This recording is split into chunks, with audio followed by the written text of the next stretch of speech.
Welcome back to Just Chattin', and this is the series of videos we do on Thursday and Sunday evenings just for our own amusement. So, first of all, I expect this video may have to be cut a little shorter than usual. My allergies have just jumped into overdrive today, no idea why, but I have been going from one sneezing bout to another. Now, if it were just like a headache or something, I could power through, but you can't talk and sneeze at the same time. At least I can't. I haven't figured out how to do that yet. So, as long as I can continue to talk without too many unnecessary interruptions, we'll stay with it. But I have a feeling it's probably not going to be the full 30 minutes. Number two, we are dealing with old news today. Now, this is something Nutmeg and the Sock Puppet do whenever they are feeling under fire. They resurface old stuff, throw it all out, and say, we'll find a way to make people feel sorry for us and like us again. And that's exactly what they've done. So, the problem with this is, one, we have pretty good memories. We are not a bunch of easily distracted kindergartners. Well, I mean, maybe I am, but I'm pretty sure most of you are not. So we remember what was said at the time. And another factor in this is it's Nutmeg and the Sock Puppet.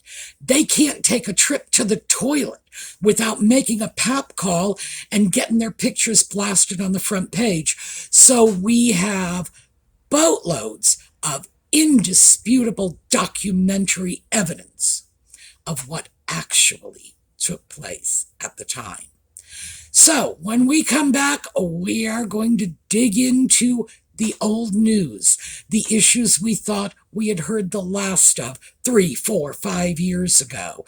But like a bad penny, like Nutmeg and the Sock Puppet, they just keep turning up again. So, when we come back.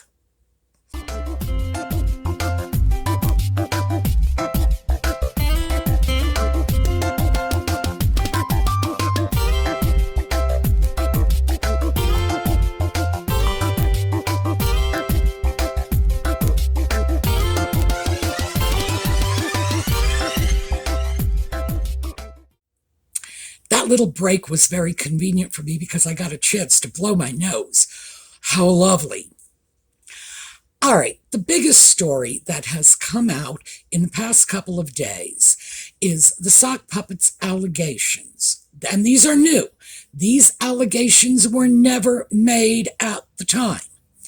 That the reason King Charles, who was then Prince Charles, cut off their income was because the Sock Puppet, brave hero that he is, upright and stalwart, refused to remove the name of a royal aide from a lawsuit. Now, when you look into the story, and by the way, I'm going to refer you over to the Royal Grift. She did a very good job of ripping this apart. So knock on over there, and she has all of the information.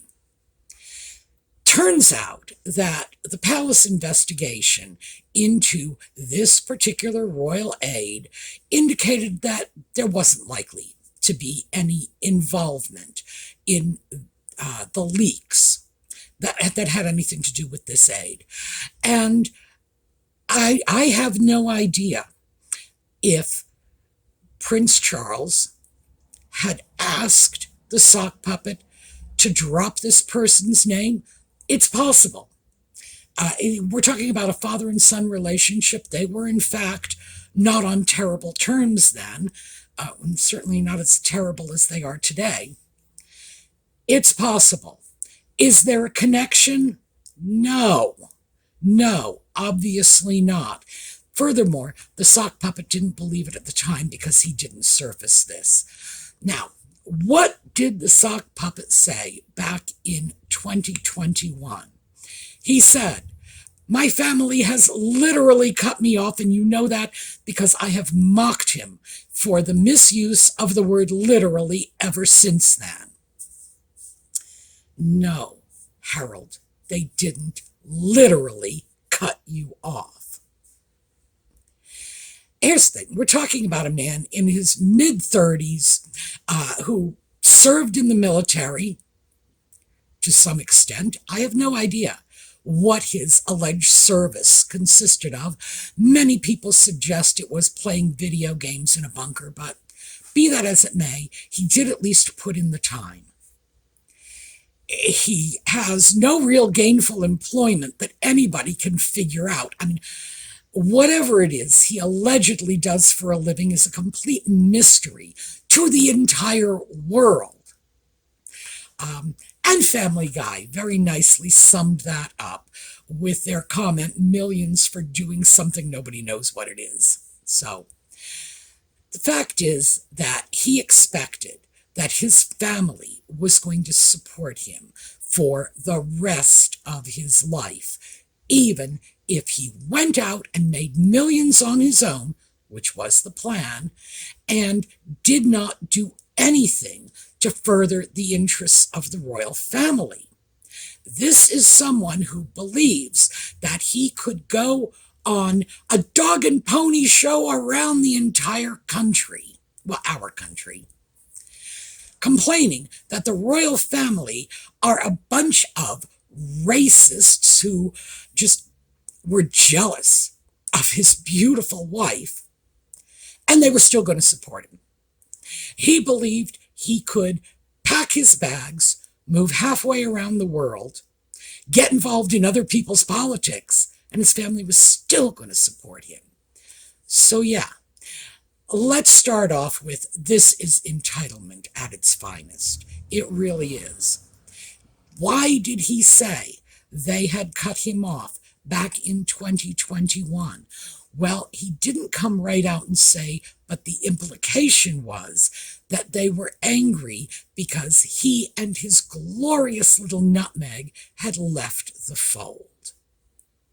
Now they cut him off because he wouldn't drop a courtier's name from a lawsuit.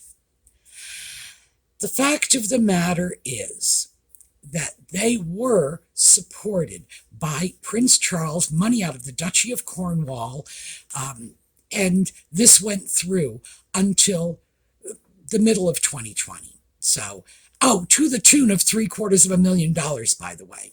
So this wasn't like minimal support, throw them 10, 20 bucks when they can't pay the phone bill. No, we're talking about serious money thrown at these two. Wasn't enough. The sock puppet expected this gravy train to continue forever. It's that simple. But this is exactly what Nutmeg and the sock puppet expected when they left the royal family. Remember that half in, half out? They wanted all of the perks, all of the status. They wanted all the security. They wanted this and that, but they didn't want to do the work. And they also wanted to be free to do what they have done in the U.S., which is sell their titles. Make no mistake about it. They are not selling themselves because neither one of them are of any interest to anyone. What's interesting about them is their connection to the British royal family, their connection to Charles, who is now king, to Camilla, who is clearly despised by Harry, and of course, as Nutmeg would have it, Camilla is just so jealous of her.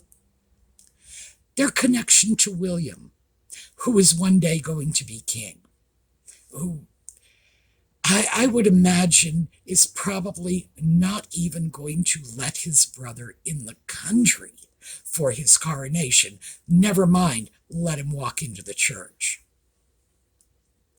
That's the only thing they have to sell, the title, the connection, and that is going away. And now that it's clear that that connection has been about as severed as it can be without literally cutting it, That's for the sock puppet. People are losing interest in them.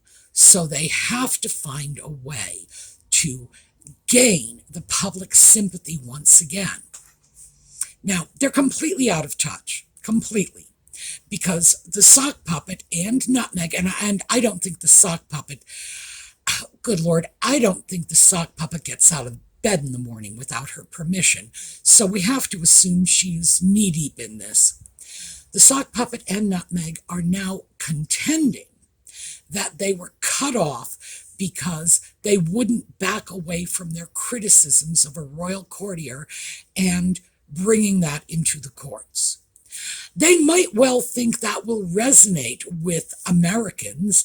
I mean, we are a litigious group after all. But no. I think for most Americans, the $750,000 severance pay they got for having done virtually nothing, I think most Americans are going to consider that more than sufficient. And the idea that the American public in general can in any way get behind this nonsense of people talking about millions of dollars. Our security was $3 million a year. Do you really think that's going to resonate with the average bus driver, school teacher, neurosurgeon even? Come on. No, not even close. So that is, I believe, and this is just my personal opinion, but I have been watching them for a while. I believe that was the point of this resurfaced story, to make themselves more palatable to the American public. Remember, after the original Oprah interview, their popularity went way up when the average Joe off the street was listening to their tale of woe and how hard done by they were. The royal family, just a bunch of racists demanding to know how black that baby was going to be. Yes, their popularity went up. And it looks like now they are trying to reach back to that moment, that sort of high water mark, and see if they can pull it out again.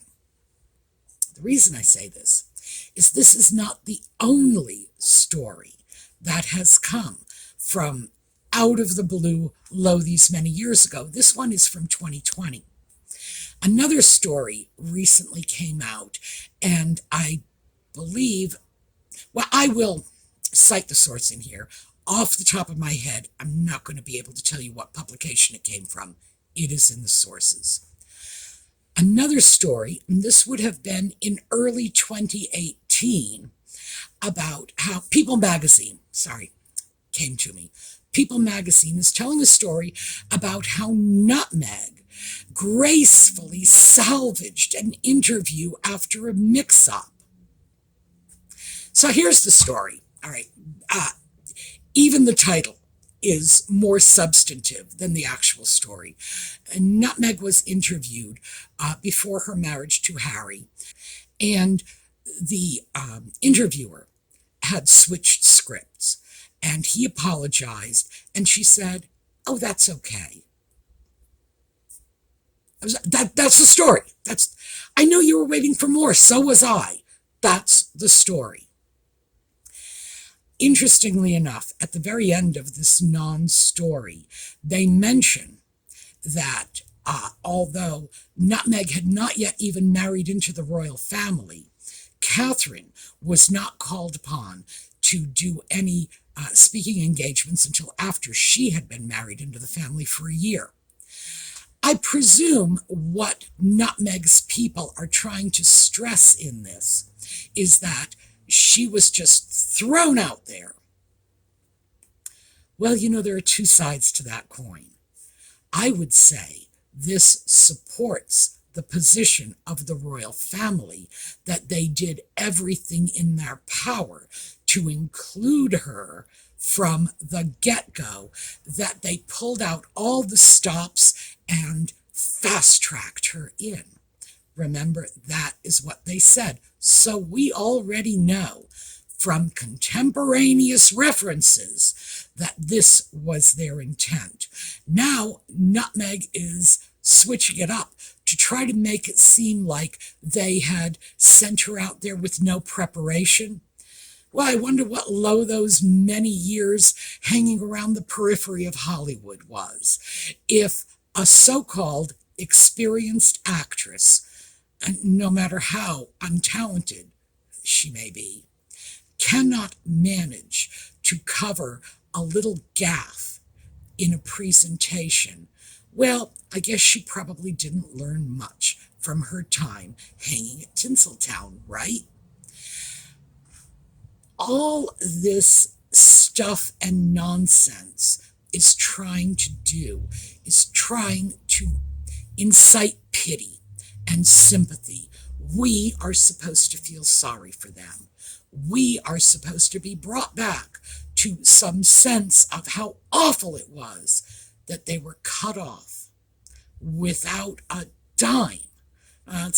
Just ignore the 30 million from Diana and the, what was it, 12 million from the Queen Mom?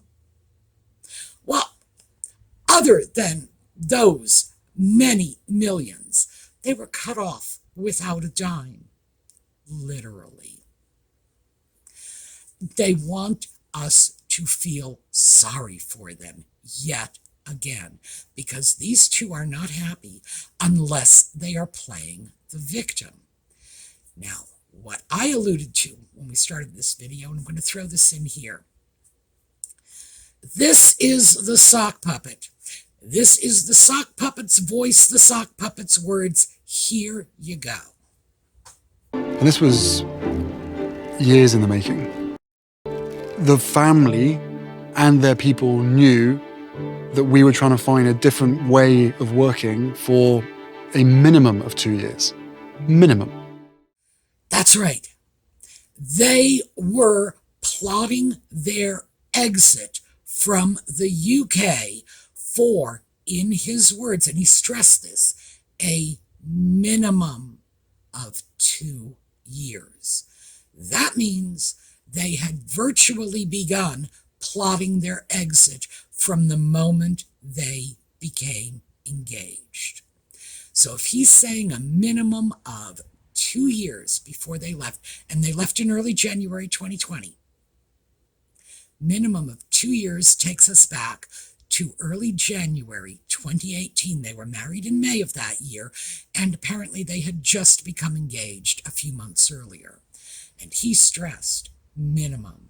It's very likely they were talking about their exit strategy as they were sitting there with that roast chicken. Remember that? Good Lord, did we ever get details about their personal lives? And these are the people who want privacy. Yeah, right. So we got all the details about the roast chicken. Well, it was obviously roast chicken and move to Hollywood strategy session. Megxit is something they planned, as we heard from the sock puppet. That, by the way, was from the Netflix docudrama. This is something we heard from the sock puppet in his own words, that they were plotting this for 2 years. So we know from the get-go, this was always their plan. It was their plan long before the wedding, long before they accepted the titles of Duke and Duchess of Sussex, long before they took whatever the British public had given them in terms of taxpayer funding, not to mention, emotional support. It was always their plan to cut and run. Now they want us to believe that it's coming as this great surprise and this great letdown that Charles stopped giving them money. They're also asking us to believe that this is why they started signing contracts with Netflix and Spotify, when in fact, 2 years in the works, 2 years. And we know that they cut these deals far in advance of their exit from the UK. So, this is what they are doing. They are attempting to completely rewrite history, and they want us to buy into it. Well, all I can say is no. I mean, who in the world is that idiot? My cat. Okay, my cat's not particularly stupid. The vermin my cat kills out in the backyard is not stupid enough to buy into this nonsense, not by a long shot. So what we are seeing is their public relations machinery churning out stories and attempting to persuade us to buy into a whole new reality. Now, I don't know about the rest of you, but I saw this, I read this in 1984. By the way, the book, not the year. 1984, we're changing history all the time. This is the new fact. This is the old fact. We've seen this before. And yeah, it's insulting, it's offensive, but it's all they've got. I think at this point, what we are seeing is sort of the death throes of these two. They have no more arrows in their quiver. There's nothing they have left to throw out there. So now it's nothing but old, rehashed, resurfaced stories, including this one about the reason why Charles cut them off with this brand new, utterly fabricated, utterly manufactured reason.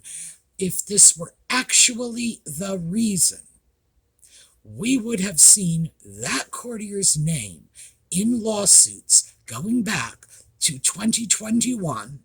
No, I'm sorry, 2020, because that's when Charles did stop sending them money. The middle of 2020. We would have seen that courtier's name in lawsuits going back to the middle of 2020, which we don't. And we would have heard nothing but lawsuit, lawsuit, no money from me, lawsuit, lawsuit from the sock puppet, because we've heard nothing but his complaints ever since then. So we know, and we can start teasing this apart.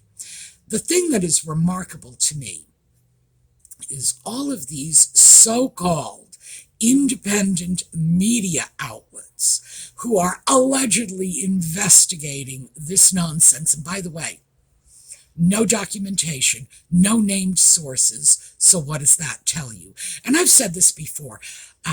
I've said this about the reason I cite sources in my videos is if I can't support it, I don't expect you to believe me. So that's why all of the sources are listed. When a publication allegedly runs an investigation and comes to a conclusion, you expect they are going to cite their sources, not some mysterious unnamed source. Remember, this is pretty much the basis of the sock puppets' lawsuit against the British tabloids, that they are not disclosing the sources for all of their pictures of him and their phone taps and whatever. This is his basis. They are just lying and saying it came from somewhere else. And because they won't reveal their sources, you can't prove it one way or the other. Yeah. Well, gee, what's good for the goose is good for the gander. And in fact, we can say the same thing about these so-called independent investigations of old non-stories that are now sort of re-waxed and spun to create more nonsense in the present. But remember, it's all about gaining sympathy. They are going to, prediction. Prediction. They are going to continue to go back to grab things from the Oprah interview. Remember, height of their popularity when that interview was released. I believe they're going to go back and start pulling threads out to throw it before the public again in the hopes of rekindling that spark of popularity, because they're not very bright. They just, if they were at all bright, they would realize that ship has sailed. They are yesterday's news. And if they are going to continue to resurface yesterday's news, more and more people are going to become more and more keenly aware of this fact. All right, I need to go sneeze. So I am going to have to end here. This is what I have for you. Happy Halloween, everyone. It's my favorite all-time holiday because I love the little goblins running around the neighborhood having taken off their children's suits. The one day a year when they can truly be themselves. All right, I will see you all next week. Meantime, we're going to take a look at a slideshow on the way out and have a terrific day.